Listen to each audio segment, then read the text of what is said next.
الحمد للہ رب العالمین والعاقبۃ للمتقین الصلاۃ والسلام علی رسولہ کریم اما بعد فاعوذ باللہ من الشیطان الرجیم بسم اللہ الرحمن الرحیم ہن لباس لکم وانتم لباس لہن صدق اللہ المولانا العظیم وصدق رسولہ النبی الامین المتین المعین الکریم ونحن علی ذلک لمن الشاہدین والشاکرین والحمد للہ رب العالمین۔ یا خدا بہر جناب مصطفیٰ امداد کن، یا رسول اللہ از بہر خدا امداد کن، یا شفیع المذنبین یا رحمت للعالمین، یا امان الخائفین یا ملتجا امداد کن، امداد کن امداد کن از رنج و غم آزاد کن، در دین و دنیا شاد کن، یا غوث اعظم دستگیر، یا غوث اعظم دستگیر، یا غوث اعظم دستگیر۔ بے شمار حمد و ثنا تعریف و توصیف اللہ رب العزت کے لیے، اور بے شمار درود و سلام نازل ہو محمد عربی صلی اللہ تعالی علیہ وسلم پر۔ حمد و ثنا تعریف و توصیف کے بعد محترم محتشم ذی وقار علماء اہل سنت و معزز سامعین، السلام علیکم ورحمۃ اللہ تعالی وبرکاتہ۔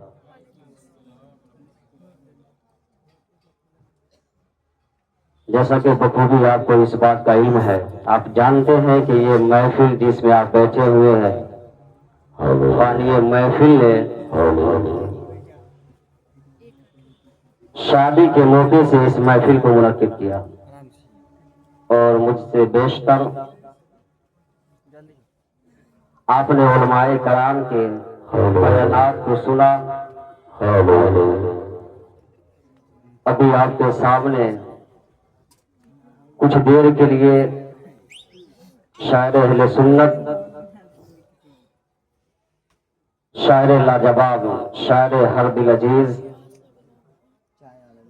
بہترین آواز کے مالک جناب گلشن گلریابی کو آپ سماعت کر رہے تھے۔ انشاءاللہ پھر اگر موقع ملا تو حضرت پھر تشریف لائیں گے۔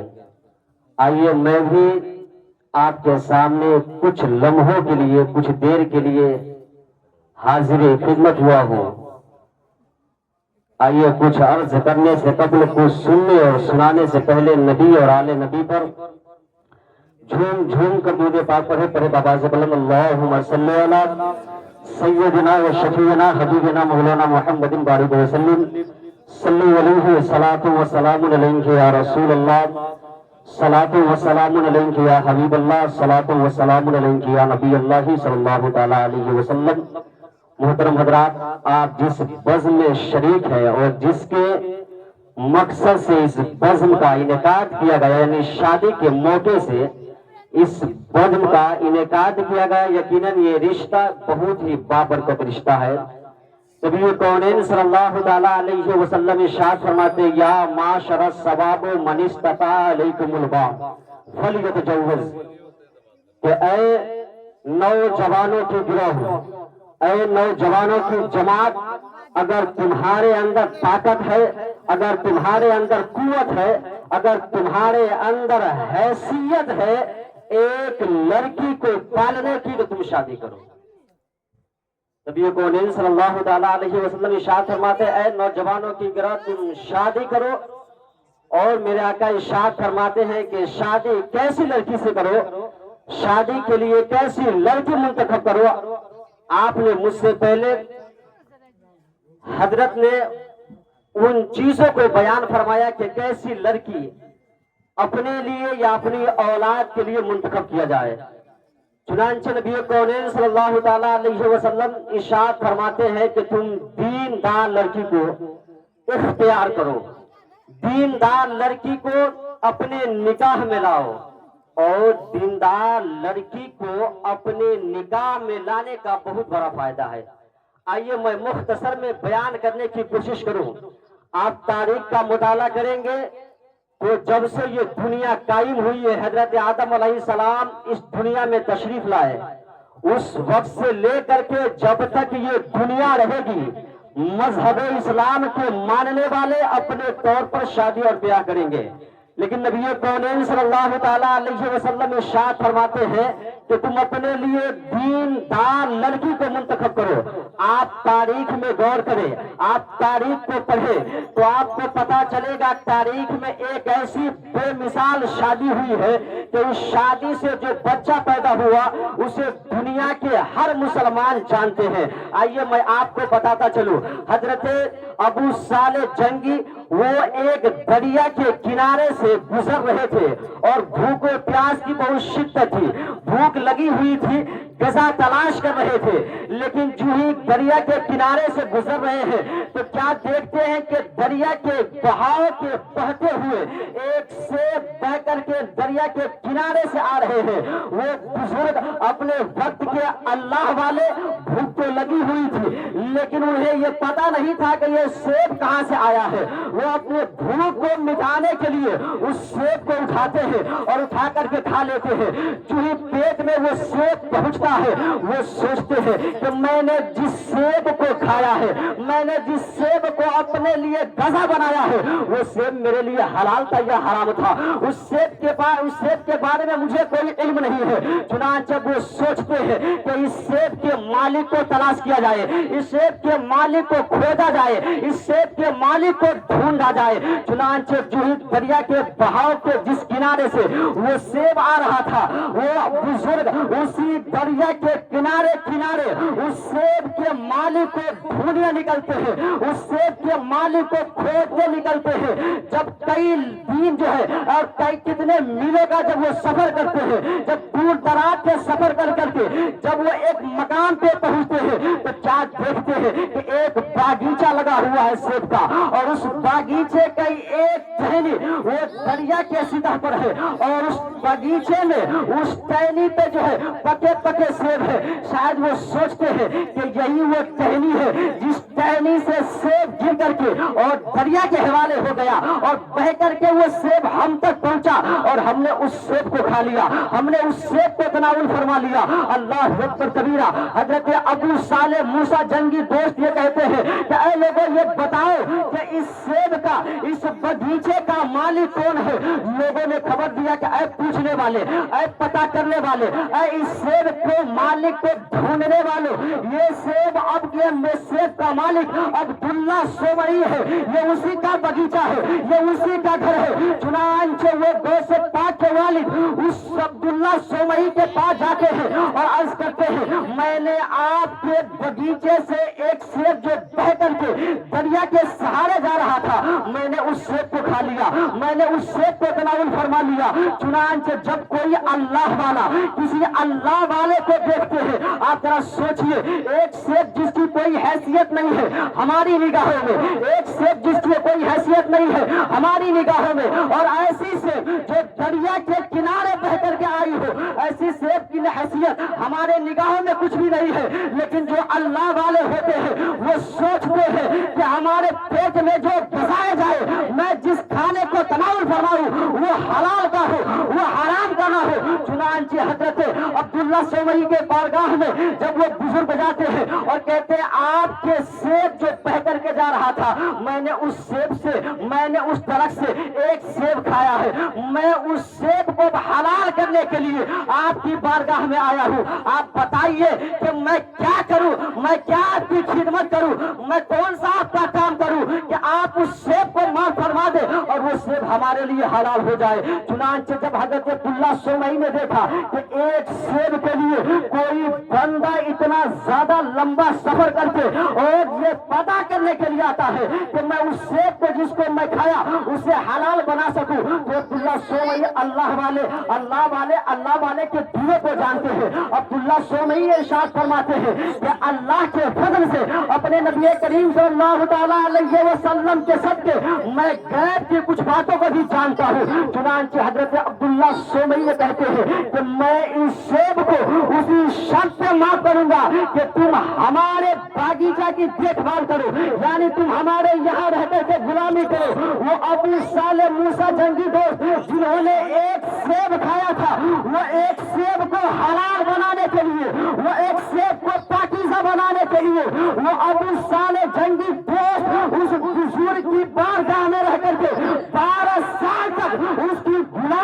رہتے ہیں جب 12 سال تک وہ اس کی غلامی کرتے ہیں، اس کے بعد کہتے ہیں کہ آپ یہ بتائیں کہ وہ میں سیب جو کھایا تھا وہ ہمارے لیے حلال ہو گیا؟ تو وہ بزرگ کہتے نہیں بیٹا، ابھی ایک کام اور باقی ہے، ابھی تمہارا ایک ہی امتحان ہوا ہے، ابھی تمہارا ایک امتحان اور باقی ہے۔ میں اس سیب کو اسی بنا پر معاف کروں گا، میں اس سیب کو اسی بنا پر معاف کروں گا کہ جب تم میری ایک بیٹی سے نکاح کرو۔ لیکن بتاؤ، وہ سیب کو حلال کرنے کے لیے ان کی بیٹی سے نکاح کرنے کے لیے راضی ہو گئے، لیکن عبداللہ سومئی نے کہا اے میرے بیٹے ذرا تم یہ تو جان لو کہ میری بیٹی کیسی ہے، میں کس لڑکی سے تمہاری نکاح کرنا چاہتا ہوں۔ اللہ اکبر کبیرہ۔ حضرت عبداللہ سومئی کہتے ہیں کہ اے ابو صالح موسیٰ جنگی دوست، میری ایک بیٹی ہے جو ہاتھ سے لولی ہے، جو آنکھ سے اندھی ہے، جو کان سے بہری ہے، جو پیر سے لنگڑی ہے، ایسے میرے پاس ایک بیٹی ہے، ایسی بیٹی سے اگر تم شادی کر لو گے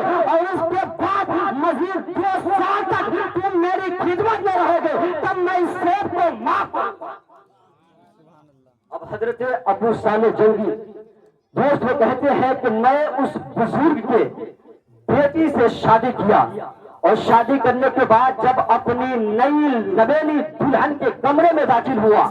تو میں دیکھتا کیا ہوں کہ وہ لڑکی جس کے بارے میں مجھے یہ کہا گیا ہے، جس کے بارے میں مجھے یہ بتایا گیا تھا کہ وہ آنکھ سے اندھی ہے، پیر سے لنگڑی ہے، کان سے بہری ہے، وہ ہاتھ سے لولی ہے، میں کیا دیکھتا ہوں کہ وہ حسین و جمیل عورت، وہ حسن و جمال کے ملکہ ہمارے سامنے آتی ہے۔ چنانچہ جو ہی یہ بزرگ اپنے بیوی کے، اپنے دلہن کے کمرے میں قدم رکھتے ہیں اور دیکھتے حسن و جمال کے پیکر کو، اپنے قدم کو باہر نکالتے ہیں اور دورے دورے عبداللہ سومئی کی بارگاہ میں جاتے ہیں اور کہتے ہیں آپ یہ کیا ہمیں دکھا رہے ہیں؟ آپ تو یہ کہہ رہے تھے کہ میری ایک بیٹی ہے جو ہاتھ سے لولی ہے، جو آنکھ سے اندھی ہے، جو پیر سے لنگڑی ہے، جو کان سے بہری ہے، لیکن میں اس لڑکی کو دیکھ رہا ہوں، میں جس کمرے میں داخل ہوا اس کمرے میں جو عورت ہے، جو لڑکی ہے، وہ صحیح سالم ہے، وہ خوبصورت ہے، وہ حسین و جمیل ہے، وہ اپنے آپ میں ایک حسین و جمیل جو ہے ملکہ ہے۔ چنانچہ عبداللہ سومئی کہتے ہیں اے میرے بیٹے، میری بیٹی وہی ہے جس سے تمہارا نکاح ہوا ہے، لیکن سنو اے میرے بیٹے، میں نے اپنے بیٹی کو ہاتھ سے عطائی اس لیے کہا کہ میری بیٹی نے کبھی اپنے ہاتھ کو حلال مال کو چھوڑ کر کے حرام کی طرف نہیں بڑھایا۔ اے میرے بیٹے، میں نے اپنی بیٹی کو پیر سے لنگڑی اس لیے کہا کہ میری بیٹی نے کبھی بھی حرام کی طرف اپنے قدم کو نہیں بڑھایا۔ اے میرے بیٹے سنو، میں نے اپنی بیٹی کو کان سے بہری اس لیے کہا کہ میری بیٹی نے کبھی دنیا کی برائیوں کو نہیں سنی، تو لہٰذا مجھے یہ کہہ لینے دیا جائے کہ جب ایک بندہ ایسا ہو جو پاکیزہ ہو، جو متقی ہو، جو پرہیزگار ہو، جو ایک سیب کے لیے 12 سال تک جس کی کسی کی غلامی کرتا ہو، اور ایک لڑکی ایسی ہو جو نہ کبھی دنیا کی برائیوں میں اپنے ہاتھ پہ ڈالی ہو، نہ کبھی دنیا کی برائیوں میں اپنے قدم کو بڑھائی ہو، نہ کبھی دنیا کی برائیوں کو اپنے کان سے سنی ہو، نہ کبھی کسی غیر محرم کو اپنی نگاہوں سے دیکھی ہو، جب ایسے لڑکا اور ایسے لڑکی کی شادی ہوتی ہے تو اس سے جو اولاد جنم لیتا ہے اسی کو دنیا غوث اعظم کے نام سے جانتی ہے۔ جب ایسی شادی ہوتی ہے جس میں لڑکا بھی بے مثال ہو، لڑکی بھی بے مثال ہو، لڑکا بھی پاکیزہ ہو، لڑکی بھی متقی ہو، تو ایسے سے جو اولاد جنم لیتے ہیں وہ دین کے لیے بھی مثال بنتے ہیں، دنیا کے لیے بھی مثال بنتے ہیں۔ لہذا مجھے یہ کہہ لینے دیا جائے کہ جب ماں زاہدہ ہوتی ہے تو بیٹا مفتی اعظم ہوتا ہے، جب ماں سب زندہ دار ہوتی ہے تو بیٹا مجدد اعظم ہوتا ہے، جب ماں تقویٰ شعار ہوتی ہے تو بیٹا اپنے وقت کے مفکر اعظم پیدا ہوتا ہے، جب ماں ام الورا ام الخیر ہوتی ہے تو بیٹا غوث اعظم پیدا ہوتا ہے، اور جب ماں فاطمہ الزہرا ہوتی ہے تو بیٹا نیزے پہ قرآن سنانے والا شہید اعظم۔ ماں پاکیزہ ہو، باپ بہتر ہو تو اس سے آنے والے نسل بھی بہتر ہوا کرتی ہے۔ آئیے میں آپ کو بتاؤں، جب یہ کونین صلی اللہ تعالیٰ علیہ وسلم نے ارشاد فرمایا درود پاک پڑھیے اللہم صلی علی سیدنا و شفیعنا حبیبنا مولانا محمد وعلیہ وسلم صلی اللہ علیہ صلاۃ و سلام علیک یا رسول اللہ صلاۃ و سلام علیک یا حبیب اللہ صلی اللہ تعالی علیہ وسلم. وقت اجازت نہیں دیتا کہ میں اس سے آگے کچھ بیان کروں. کسی شاعر نے کیا ہی خوب کہا ہے کہ طوفان نوح لانے سے دوست فائدہ کیا، ایک بوند ہی کافی ہے اگر کچھ اثر کرے. وآخر دعوانا الحمدللہ رب العالمین. السلام علیکم.